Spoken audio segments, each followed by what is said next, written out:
নমস্কাৰ বন্ধু বান্ধৱীসকল, কি কৰি আছে? সকলোৱে খবৰ খাতি ভালনে?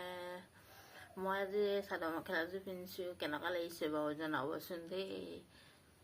এইযোৰ আমাৰ মায়ে মানে ঘৰতে বৈছিলে, মই বোলো বহুদিন বাকচত সোমাই আছে, আজি পিন্ধি দেখাওঁচোন বোলো। মোক চাদৰ মেখেলা পিন্ধিলে কেনেকুৱা লাগে বাৰু জনাবচোন দেই। এইযোৰ দেখাই দিছোঁ।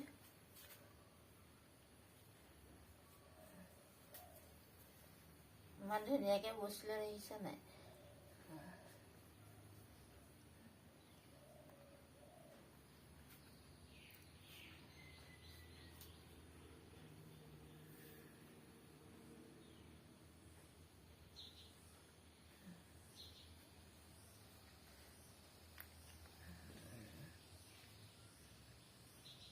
কেনেকুৱা লাগে জনাব দেই মোৰ চাদৰ মেখেলা পিন্ধিলে।